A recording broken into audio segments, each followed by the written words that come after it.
Hello friends, welcome back to my channel. তোমরা সকলে কেমন আছো? নিশ্চয়ই ভালো আছো। তবে আমিও ভালো আছি। তবে চলো আজ আমি তোমাদের হোম ট্যুর করে দেখাচ্ছি। যদিও কমপ্লিট হয়নি, তবু আমি তোমাদের দেখাবো। চলো, তো তোমাদের আমি আগে বলিনি, কারণ 9ই অক্টোবর আমাদের মেজারমেন্ট হয়েছিল। তো যাই হোক, যাই না কী কারণে অনেক ঝড় ঝাপটা সামলে নিয়ে তারপরেই কিন্তু আমার বাড়ির কাজটা চলছে। বাড়ি বানাবো, স্বপ্ন কার না থাকে? স্বপ্ন তো সকলেরই থাকে যে সুন্দর একটা বাড়ি হবে, সুন্দর করে সাজিয়ে নেবো, নিজের মতো করে সাজাবো। তো সকলেরই ইচ্ছে থাকে। তো তেমনি আমারও ইচ্ছে ছিল, আর তোমাদের দাদাভাইয়েরও ইচ্ছে ছিল, যার জন্য আমরা শুরু করেছিলাম। তো 9ই অক্টোবর আমাদের শুরু হয়েছিল মেজারমেন্ট। তো করার পর এত বৃষ্টি ছিল যে কি বলবো, যেই দিনই পিলারের গর্তগুলো খোঁড়া হয়, পিলারের গর্ত যেই দিনে খোঁড়া হচ্ছে সেই দিনে রাত্রিবেলা হয়ে যাচ্ছে বৃষ্টি। এত বৃষ্টি যে তোমাদের আমি কী বলবো। তো বৃষ্টি হয় রাত্রিবেলা, বৃষ্টি হওয়ার পরে কী হয়, জল কাদা দিয়ে গর্তগুলো সব ভরে যায়। তো তারপর পরদিন এসে লেবার এসে আবার সেই কষ্ট করে ওদের গর্তগুলো করতে হচ্ছে। তো করে দিয়ে ওরা ফ্রেশ করে রেখে চলে যায়। তো পরদিন এসে থাকে সেই সেম, প্রতিটা দিন বৃষ্টি হচ্ছিল রাত্রিবেলা করে। আর অনেকটা কষ্ট করেই বলতে পারো, ওদের হয়তো প্রচুর কষ্টই হয়েছে, কারণ এত হয় না, এত গর্ত বারবার করে পরিষ্কার করা, বারবার করে ওরা ক্লিন করছে, বারবার করে সেই জল কাদা দিয়ে ভরে যাচ্ছে।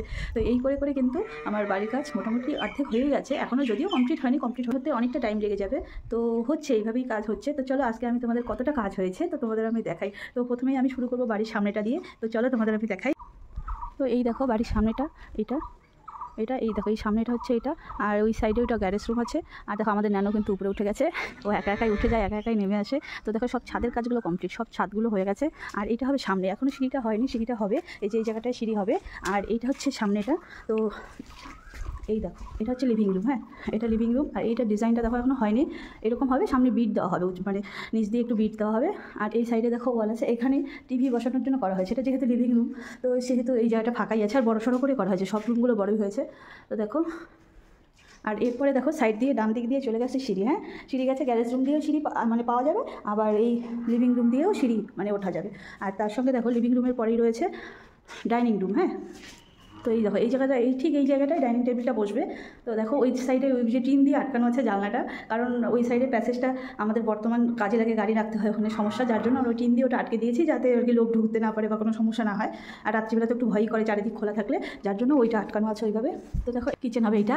তো কিচেনের ডিজাইনটা এখানেও বিট হবে, এখানে অনেক বিট হবে উপর দিয়ে। তো এটা এখনও হয়নি, যেহেতু পুরো কমপ্লিট হয়নি, আমি তোমাদের বললাম। তো দেখো এই জায়গাটা হয়েছে বেসিং। হ্যাঁ, হবে, এখনও কিচেনের কাজ কিছু হয়নি, কারণ কিচেনটা করতে হবে, পুরোটাই করতে হবে। মডিউলার করবো ভেবেছি, কতটা হবে তা জানি না। তো দেখো এইখানে, আর এই জায়গাটায়, ঠিক এই জায়গাটায় চিমনি বসবে, এই জায়গাটায় চিমনি বসবে। তো দেখো তারপর সাইড দিয়ে, ডান সাইডে দেখো একটা গলির মতো আছে, গলির মতো করেছে, করে এই দেখো এই ডান সাইডে ঢুকে গেল একটা বেডরুম। হ্যাঁ, বেডরুমে একটাই শুধু জানলা আছে, 3 পাল্লার জানলা করা আছে। তো দেখো বেডরুমটা অনেকটাই বড় হয়েছে, ওখানে এসির পয়েন্টও করা আছে। ওখানে আদৌ লাগাতে পারবো কি না জানি না, আর কতদিন টাইম লাগবে তাও জানি না। তো করে রেখেছি, পয়েন্টগুলো করে রেখেছি, সব পয়েন্টগুলো করে রেখেছি, যাতে কোনো অসুবিধে না হয় ভবিষ্যতে লাগাতে গেলে। তো তারপর দেখো বেরিয়েই একটু এগিয়ে গেলেই দেখো ডান দিকে আরেকটি বেডরুম আছে। তো এই বেডরুমটার সঙ্গে অ্যাটাচ একটা বাথরুম রয়েছে। এই দেখো একটা অ্যাটাচ বাথরুম রয়েছে, পুরো প্লাস্টার, জাস্ট শুধু প্লাস্টারটা হয়েছে। আর উপরে কোনো ডিজাইন দেইনি, কারণ আমি ভেবেছি বিট লাগাবো চারিদিকে। তো দেখি কতটা কি হয়। আর এই জায়গাটা দেখো, এই জায়গাটা এখানে একটা দরজা ছিল না, যদিও ডিজাইনে প্ল্যানে কোনো দরজা ছিল না। তো দরজাটা আমি দিয়েছি, কারণ এখানে দরজাটা না দিলে পরে আমাদের ওই পাশটায় যাওয়া যেত না, ঘুরে যেতে হতো। তো যার জন্য এইখানটা একটা দরজা দিয়েছি। আর এই জায়গাটা হচ্ছে ওয়াশিং এরিয়া। তো এইখানে ওয়াশিংয়ের একটা পয়েন্ট করা আছে এই জায়গাটায়। আর এই জায়গাটায় একটু ট্যাপ বসবে একটা, যাতে বাসনপত্র ওয়াশ করা যায়, বড় বাসনপত্র তো সব বেসিংয়ে করা যায় না, যার জন্য এই জায়গাটায় করা হবে। এই জায়গাটা এই জায়গাটা অনেকটাই ফাঁকা থাকবে, যেহেতু এই সাইডটায় করা হবে। আর এই জায়গাটায় বসবে, এই যে তোমরা দেখতে পাচ্ছ, এই যে ঠিক এই জায়গাটায় এখানে একটা বসবে বেসিং, বসবে এখানে একটা, মুখ ব্রাশ করার জন্য, মুখ টুক ধোয়ার জন্য এই জায়গাটায় ঠিক বসবে। আর তার জন্য এখানে একটা লাইট দিয়ে দিয়েছে। আর এখানে একটা রয়েছে কমন টয়লেট, কমন বাথরুম। তো দেখো এখানে এটা একটু বড়সড় আছে, অন্ধকার অন্ধকার লাগছে, যদিও ফ্যান লাইটগুলো আমাদের কম দেওয়া হয়েছে, যার জন্য অন্ধকার অন্ধকার লাগছে। তো দেখো এই ছিল কিন্তু আমার হোম ট্যুর, ঠিক আছে। তো চলো তোমাদের আমি দেখাই। সিঁড়ি দিয়ে উঠে গিয়ে দেখো, সিঁড়ি দিয়ে, এই দেখো সিঁড়ির সঙ্গে এটা কিন্তু গ্যারেজ রুম।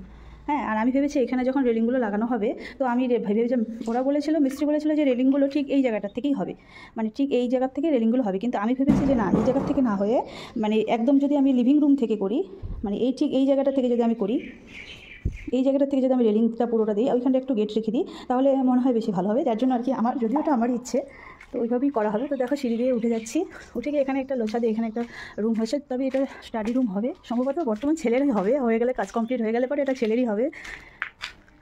কারণ টিচার আসবে, ওর পড়াশুনোর ব্যাপার আছে, তো ওই জন্য এই ঘরটা আর কি এইটা ওরই হবে। তো সামনে দেখো ব্যালকনির মতো হবে, এইখানে রেলিং লাগানো হবে, এই জায়গাটায় ঠিক এই জায়গাটায় রেলিং লাগানো হবে। দেখো ছাদগুলো তো কমপ্লিট হয়ে গেছে, সামনে থেকে তোমাদের আমি দেখালাম যে ছাদগুলো সব কমপ্লিট হয়ে গেছে। আর এই কাজগুলো এখন হবে না, ছাদটা হয়েছে ঠিকই, কিন্তু এখানে কোনো কাজ হবে না বর্তমান। চারিদিকটা একটু খালি মানে গার্ড ওয়াল দিয়ে রাখবে, যাতে ছেলে বাচ্চা, যেহেতু বাচ্চা আছে বাড়িতে, উঠলে পরে অসুবিধা না হয়, পড়ে টরে না যায়, যার জন্য দেবে। তো দেখো এইখানে সিঁড়ি দিয়ে উঠে গেলাম, এই জায়গাটায় হবে ঠাকুরঘর, ভেবেছি আর কি যে এই জায়গাটায় ঠাকুরঘর হবে। তো যার জন্য এটা করতে হবে, ধীরে ধীরে হবে, যদিও কাজ তো অনেকটা টাইম লেগে যাবে, তো যার জন্য ধীরে ধীরেই হবে। তো দেখো এইটা হচ্ছে উপরে ছাদ, এর উপরে আর ছাদ দেওয়া হবে না, ভবিষ্যতে হয়তো টিন দেওয়া হতে পারে, নাহলে তো গরম লাগবে, তার জন্য হয়তো টিন দেওয়া হতে পারে। তো আমার হোম ট্যুর তোমাদের কেমন লাগলো, যদিও এখনও কমপ্লিট হয়নি, অনেকটাই টাইম লেগে যাবে, তো তোমরা কমেন্টে জানিও কেমন লাগলো। আর অনেক কষ্ট করেই বলতে পারো, কারণ মানে একটার পর একটা যে ঝামেলা হচ্ছে করে নিয়েই কিন্তু এতটা করা হয়েছে, তো হয়তো আরও অনেকটাই টাইম লেগে যাবে, তবে স্বপ্ন পূরণ হতে চলেছে আর কি, হচ্ছে, পুরোটা কমপ্লিট হয়নি এখনও, তবে হচ্ছে। তো চলো টাটা সকলকে, টাটা, সকলে ভালো থেকো, দেখা হবে নেক্সট ভিডিওতে, টাটা।